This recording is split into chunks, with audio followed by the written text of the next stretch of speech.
Okay, we're ready to start. Let's see. Just a quick note.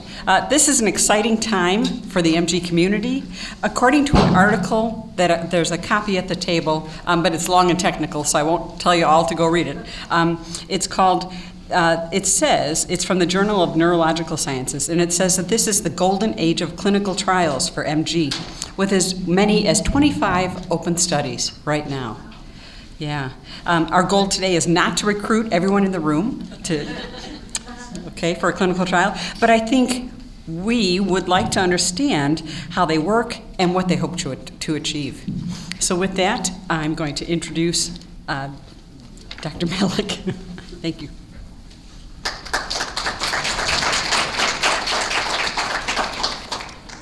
Hello, everyone. Thank you, Joan, for inviting me. I'm real excited to be here and be participating in the Conquer MG Fall Patient Seminar here today.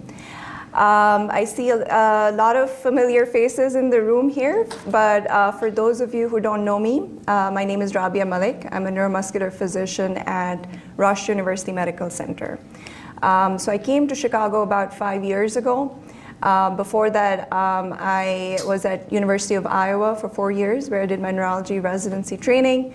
And then after that, I moved to San Francisco, so a little bit different from Iowa City, where I did my clinical neurophysiology fellowship.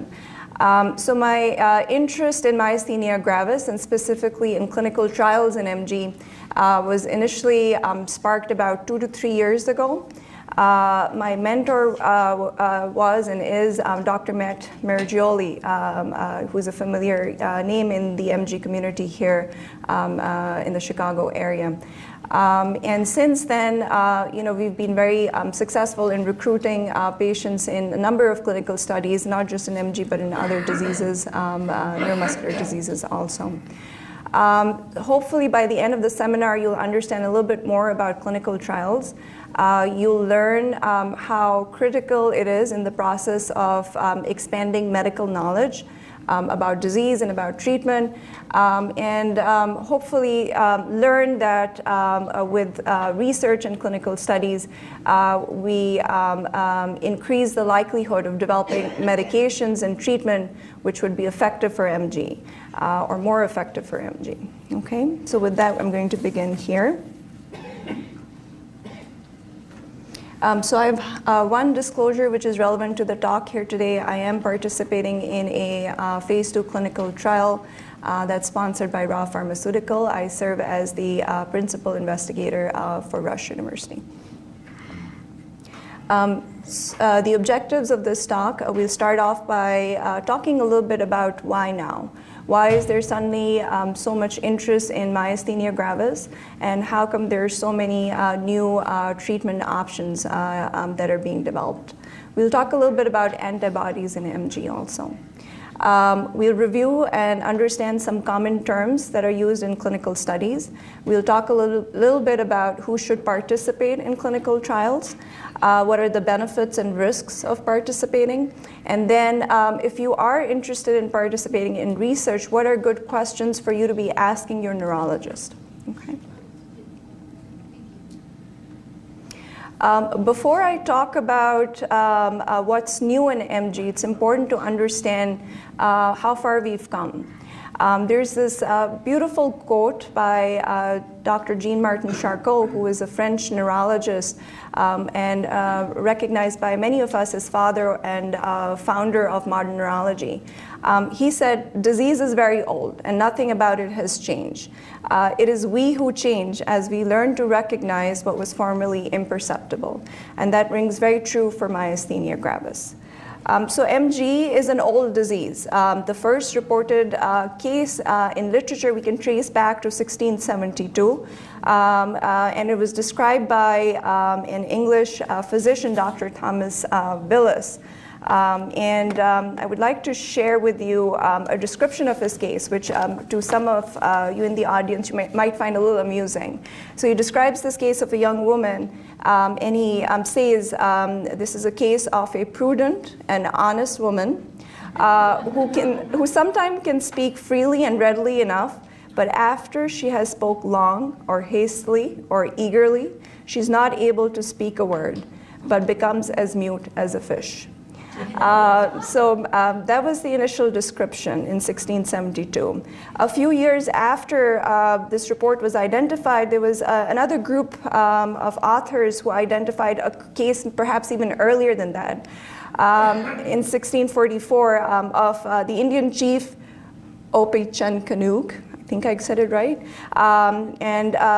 we think that he may have had myasthenia gravis. To explain why such a impressive and vigorous Indian chief in 1608, taking on Captain John Smith, later needed to be carried aloft into battle by his warriors in 1644. And if you look at his pictures and his photographs and paintings, etc., you'll notice that he has droopy eyelids, which is kind of interesting. So the disease is not new, right? So myasthenia gravis is an autoimmune disorder. When we think about autoimmune diseases, these diseases occur because your immune system has gone rogue, right? So your immune system starts recognizing normal parts of the body. It could be joints, it could be blood vessels, and in the case of myasthenia gravis, it's the nerve-muscle junction is something foreign, and mounts an immune response against it. And because of this immune response, there's inflammation and there may be breakdown of normal structures. So MG is an autoimmune disorder, and it's caused in the majority by antibodies directed against acetylcholine receptors found on muscle. Patients typically present with fatigable weakness, which means the more they use the muscle, the weaker they feel. It tends to be a painless disorder in the majority, and the muscle weakness tends to be asymmetric, which is one side may be weaker than the other. Eye muscle weakness is common, so up to 85% of MG patients will have initial symptoms involving the eyes.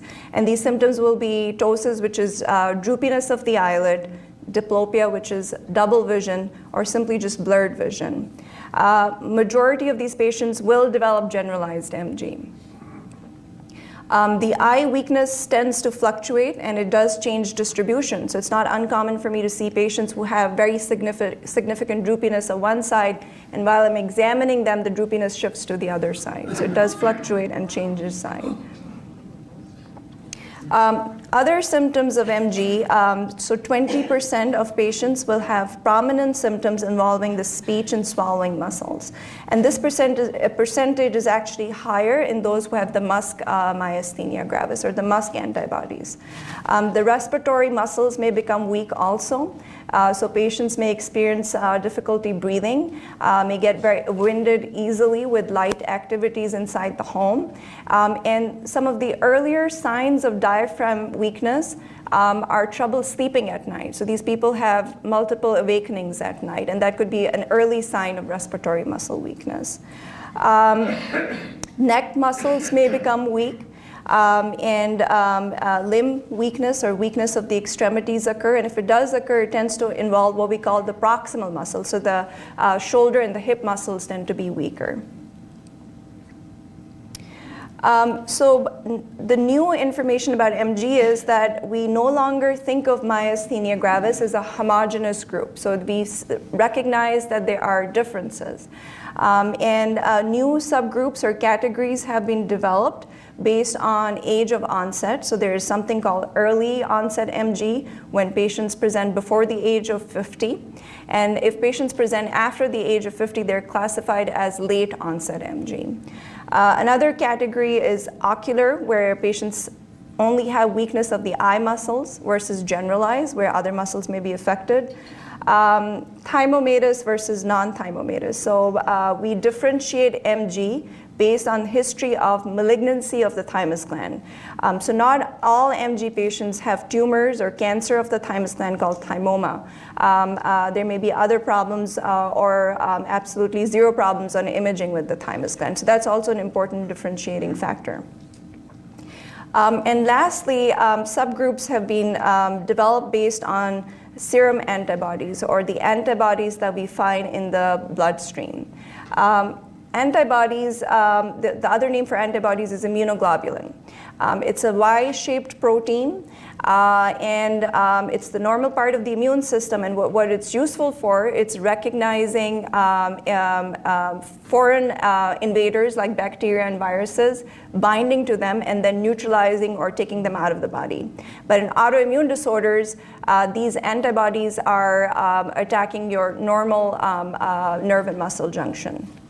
So the serum antibodies that have been described in myasthenia gravis are no longer just limited to AChR or acetylcholine receptor antibodies. We also recognize there are a group of people who have the MuSK antibody. And then there's some new kids on the block. There's LRP4, which stands for lipoprotein-related protein 4. There are antibodies against agrin. And there's still a group of people that we classify as seronegative, no detectable antibody. And we feel like, they have some antibodies, just that we haven't figured it out exactly what it is yet. And it's important to understand that people with different antibodies actually respond to treatment a little bit different. And that's why there's usually a distinction made when they're being recruited in clinical trials. So everyone in the room should know their antibody status. And if you don't, ask your neurologist. It's a very important information. You may have seen this type of cartoon or picture before, but here basically what we're demonstrating is how a nerve, that's sort of the blue structure at the top, talks to the muscle, the pink structure at the bottom. Normally what should happen is that as electricity travels down the nerve, there's a depolarization at the level of the nerve. What I mean by depolarization is that there's a change in the charge around the nerve membrane. And because of this electricity, there's release of acetylcholine out of the nerve terminal. So those are those pink bubbles that are being released from the nerve terminal. So normally what should happen is that acetylcholine, that chemical transmitter, should swim down and attach to the acetylcholine receptor at the level of the muscle membrane. And if that occurs, this sets off a chain of other events that causes muscle contraction. What happens in MG is that there is a failure in this transmission. Okay, and one way it occurs is by the presence of antibodies that block the acetylcholine receptor and prevent the acetylcholine from binding normally to it. Okay. But as we mentioned, there are patients with MG who don't have antibodies to acetylcholine receptors. So what's happening there? There's some other structures that we've identified recently called agrin. So agrin is another chemical that's produced by the nerve, and it interacts with a different structure called LRP4. So we found that there are patients with MG who might have antibodies to agrin and LRP4. This agrin-LRP4 connection is important for activation of MuSK. And MuSK, in turn, is important for clustering of acetylcholine receptors. So without MuSK, we would not be able to efficiently allow for a nerve muscle transmission. So as you can see, there are several different players here. So not all MG is alike. And I know I may have lost some of you in the audience, but I hope I got sort of the big points across, that it's not just a matter of blockage of acetylcholine receptors, okay? I'm open to questions afterwards also.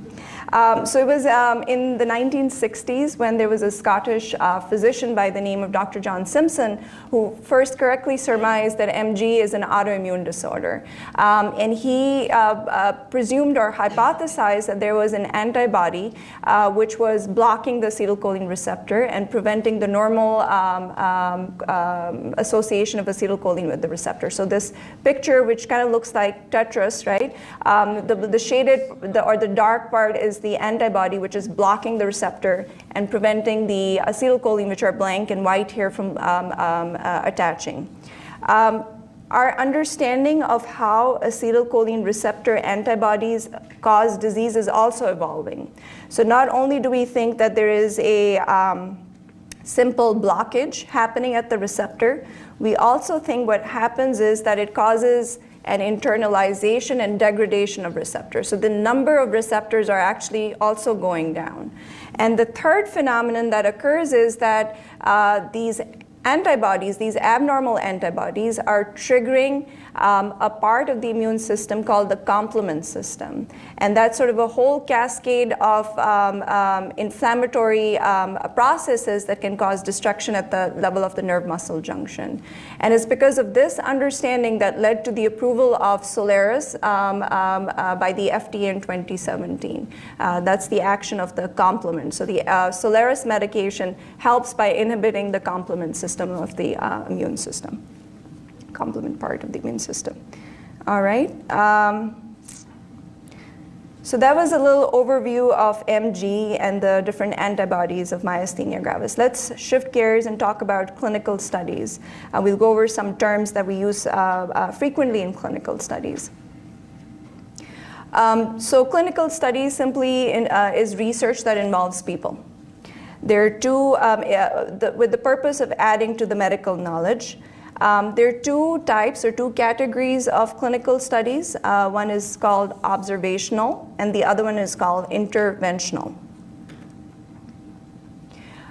In observational studies, participants are not assigned to a specific intervention.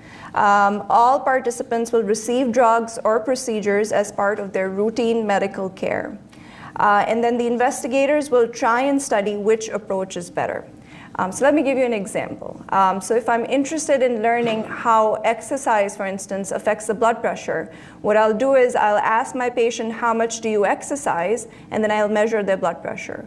I'll ask my second patient the same question, my third patient the same question. So I'm not asking them to change their level of exercise. I'm not asking them to exercise more or less. I'm simply observing how does exercise affect their blood pressure reading. So this is a form of an observational study. You're not intervening. You're not making any changes. They continue to receive routine medical care. So I would say this is sort of a low-risk clinical study that you could participate in. The other group of clinical studies are called interventional studies, and these are referred to as clinical trials. As the name implies here, a certain intervention is being given. So participants receive either a drug or a procedure or a change in behavior, such as diet or change in exercise. We follow a research plan, also known as protocol. And here we may compare a new approach to a standard one or to a placebo. What do we mean by a placebo? Placebo is a drug which may not contain the active compound that we're testing, or it may be a no intervention. Okay, so that's placebo. There are different ways where an investigator will assign you to either an intervention or a placebo. In the majority of studies, this is done in a random way. So as an investigator, I would have no control over who goes into the placebo arm and who goes into the intervention arm. So this is done in sort of a randomized way. And that's the best approach, we think, because it increases the strength of the study. It takes out the bias. So I won't pick certain patients for the intervention. And in the majority of clinical trials, it's done in a blinded way, which means I don't know who's getting the intervention and who's getting the placebo. So it doesn't bias my assessment when I see them back in follow-up. And in interventional studies, we're trying to understand if a particular intervention is safe and if it's effective, right? You may have heard of this term phases. Most clinical trials are done in a series of steps called phases. If a new treatment is successful in one phase, it moves on to the next phase. And phase 1 tends to be smaller, phase 2 is slightly bigger, and phase 3 is a larger study. Phase 1 is a small study, as I mentioned. It is useful for determining the safety of a study. We may also understand what the dosage of the new medication should be and how it affects the body. So at phase 1, what we're interested in learning is the drug safe or not? In phase 2 is when we start looking really at how effective the drug is, okay? So at this stage, more patients are enrolled. We're determining safety again, but also learning about how it affects the body, but we're also trying to collect initial data of how effective this intervention is. Phase 3 is a much larger trial and typically involves hundreds of patients. In MG, of course, that's not possible. It's usually smaller, but large groups of patients, and it's frequently used to compare a new treatment with an existing treatment. okay? Here's another term that you might hear about. It's called eligibility, which simply means who can participate in a clinical study. This is again determined based on the protocol, the research design, because each study will have a clear inclusion and a clear exclusion criteria. And this criteria may be based on age, gender, type or stage of the disease, or other medical conditions, etc. Informed consent. So this is a very important concept for you to understand if you're interested in participating in research studies. So informed consent is the process by which researchers provide information to participants regarding a study. This information should help people decide if they want to enroll in a study or not. It should include a discussion about risks and benefits of the study. And when you sign a consent form, it's with the understanding that you know exactly what the risks and benefits are in that study. Okay, so that informed consent process is important, and that document when you're signing is an important step before you begin a study. But it's also important for you to remember that this is not a contract. So if at any stage of the clinical trial you wish to withdraw from the study, you have absolutely every right to do so. So what are some of the questions that you should ask your neurologist if you're interested in participating in a study? It's important, obviously, to understand what is being studied, and has it been studied before, or is this something novel? Why do the researchers believe that this is going to work? Has it been tested before? So remember, we talked about phase 1, phase 2, phase 3. What phase of the studies, what phase of the trial is this?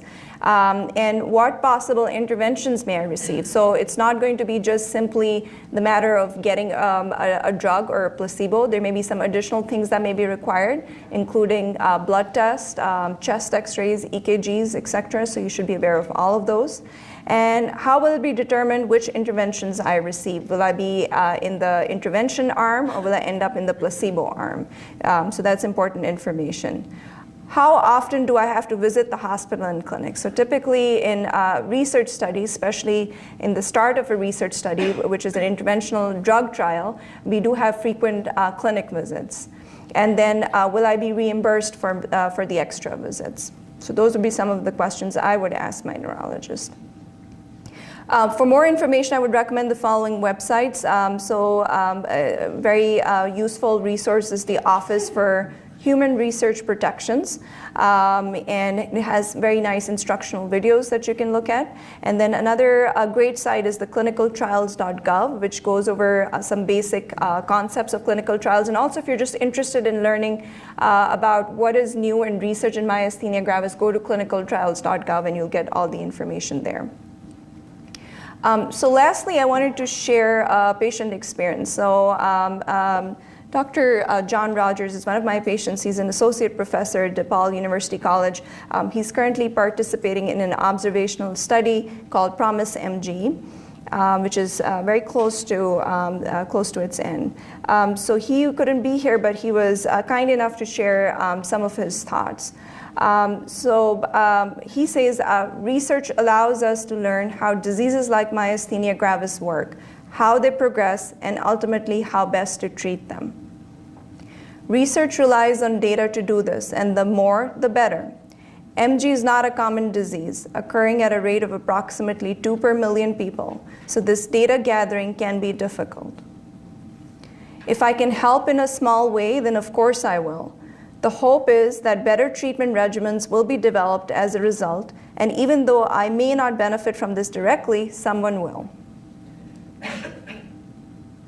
Remember, he was in an observation trial, so he feels like there's no disadvantage in participating in the research study. I don't see any disadvantages participating in the study. The only concern I had was about privacy, and by that he means patient protected information. But I was convinced by Dr. Malik's explanation of the data gathering and data analysis that I need not worry. I encourage anyone being treated for MG to participate in these studies if given the chance. It's the only way we move forward.